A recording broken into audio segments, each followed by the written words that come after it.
Hi, it's Emma and Christian here, and the Switch Lite just released today, and we got one.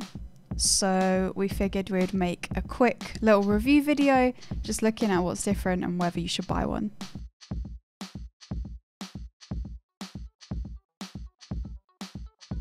So we could have very easily have made this an early impressions video.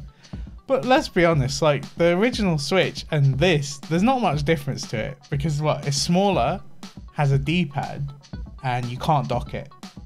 And that's it. That is pretty much it. Okay, so what does the Switch Lite look like compared to the original Switch? So here it is. We've got the grey one. Yeah. And as you can see, it's smaller. It feels nicer in the hand, especially when playing it on like a sofa, which is the whole point. Obviously, it's portable. It's not tiny either. Like compared to like my phone, it's still quite a bit bigger. But yeah. I'm not putting that in my pocket. I'm never putting the Switch in my pocket. Okay, so also speaking about this small screen, we said that obviously it's not super tiny, but text in some of the games is kind of awkward to read. We really like Slay the Spire, and obviously it's a card game that has lots and lots of text on all the cards, and it's noticeably smaller on here. It doesn't help as well because the screen itself is only 720p, whereas if it were like a phone, it could be like 1440p, 1080p. It'd be sharper. 4K. Yeah. It could be much sharper. But the screen itself, playing any game on it, it looks good. You could argue it even looks better than the original Switch. Like things just appear sharper. And then like the third downside is that you can't dock it. And that kind of sucks. I think this annoys me mainly because it would have been an easy place to charge it. It won't fit into a proper Switch dock now. Yeah, I think it would have been cool if it was just for charging. Because to be honest, with this Switch, I prefer using this Switch handheld to dock most of the time. But with it being heavier, it's like you don't want to play for too long. Exactly. Whereas this one fixes that problem of it being heavy. Like it's so much lighter. One of the advantages that you get without having Joy-Cons is that you actually get like a real life D-pad. And the problem with this, I just don't think it's a great D-pad. It's definitely better than 4 individual buttons. Like nobody is getting that twisted. The D-pad is better than 4 buttons, but it's not a good D-pad. In the games that I tried, it was mostly fine, but Tetris and any kind of fighting game, I imagine, I only tried it with Tetris, but Tetris was a problem because I would press up and it would do diagonal left or right. One mistake from doing a fucking hard drop and I'm dead. And that means that this thing's unusable. And I didn't even get that problem on the Joy-Cons. We do lose another thing with the Switch Lite, and that is HD rumble. So then it's not like they've just removed HD rumble and left in normal rumble. It's just rumble's just finished. And to make matters worse, Nintendo are actively removing rumble from their latest games. So the latest Zelda doesn't feature rumble. So if you've got an original Switch and you're playing Zelda and you're wondering where's that rumble gone, the rumble's gone because of this guy.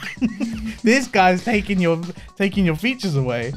Would you travel with it? I mean, with the original Switch, I never really wanted to take it out on the train or on the bus or just like public transport because it's too big. It's bloody massive. Look how big this thing is. You cannot take this with you unless you have a briefcase. Like, that's just not happening. Well, yeah, I usually carry a bag anyway, but I mean, I wouldn't want to physically pull this out of my bag on a train. Yeah, it's like, just not worth it. It's it's too just big. A little bit too big. Whereas with this one, I think I feel more comfortable actually doing that. So we spent 200 quid on this, but it came with the new Zelda game. So really it was like, what, 160 with a game? Yeah. And that's mad. The value was, or at 200 quid, the value was already there because it's considerably cheaper than the original Switch, which was like 270. £200 is pretty good. 160, if you play your Switch portable and you take it outside, I don't know how you couldn't buy this thing. So in conclusion, would we recommend that you go out and buy a Switch Lite? Yes. I think so. Yeah. I would. I definitely would. At 160, oh my god. Yeah, with a game, I think, yeah. The main thing for me is that it's lighter. Yeah. That's such a massive thing because I would play the Switch for hours, and the way you hold it, especially if you're charging it at the same time because the charger's at the bottom, it's heavy and your arms ache, or you have to lean on something. It's awkward. With this, I feel like it's going to take way longer for me to feel like uncomfortable. So yeah, a Switch Lite. It's pretty good, eh? Might want to check it out. Definitely check it out. And you know what else you should check out? Fucking everything we've made. Subscribe to our YouTube channel to get more content like this one. Give us a thumbs up, maybe a comment or that. Or even follow us on the Insta, Twitter. Just do it, innit?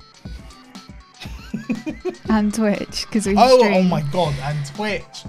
Obviously, definitely follow us on Twitch because we're streaming almost every day. Almost every day. You heard that. Thanks for watching, and we'll catch you in our next video or stream.